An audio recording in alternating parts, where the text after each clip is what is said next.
Сәлем достар, өте дәмді оңай роза манты жасаймыз. Бастамас бұрын каналыма тіркеліңіздер.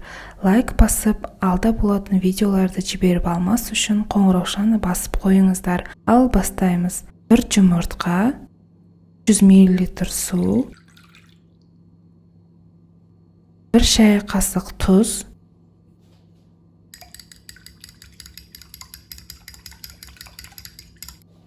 400 грамм ұн қосып қамыр илейміз.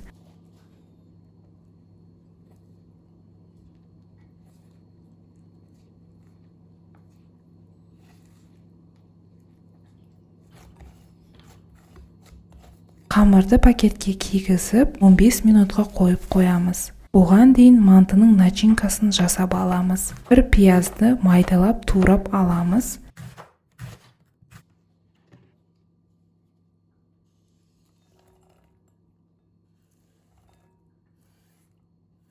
Оған 300 грамм фарш қосамыз.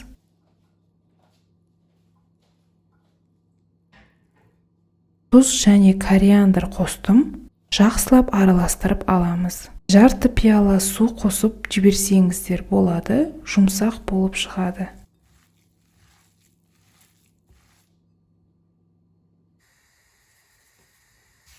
Қамырды жұқа етіп жайып аламыз.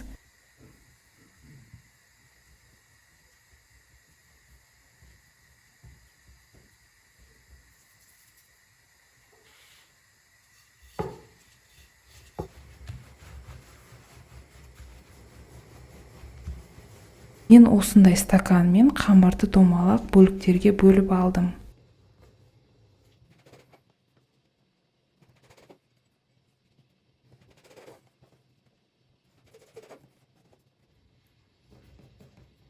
Видеода көрсетілгендей 4 данадан тізіп шығамыз.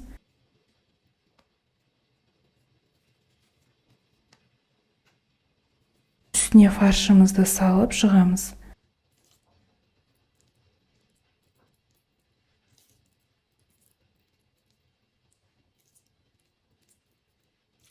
Дәл мен сияқты екінші жағын жауып, гүл манты орап шығамыз.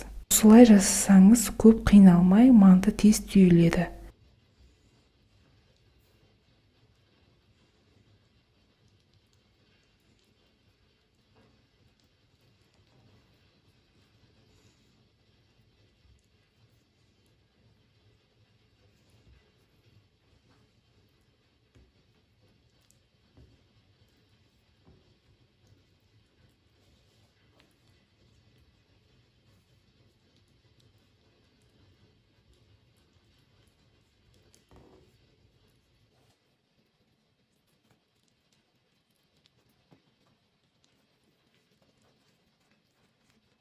Сосын мантың астын сұйық май жағып, мантаваркаға арасын кішкене ашып салып шығамыз.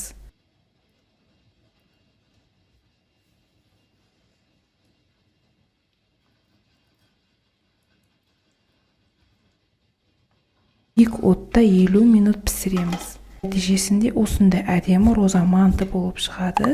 Өте дәмді, ерекше тағам ретінде үйіңіздегілерді қуантсаңыз болады. Жасап көруге кеңес беремін. Астарыңыз дәмді болсын.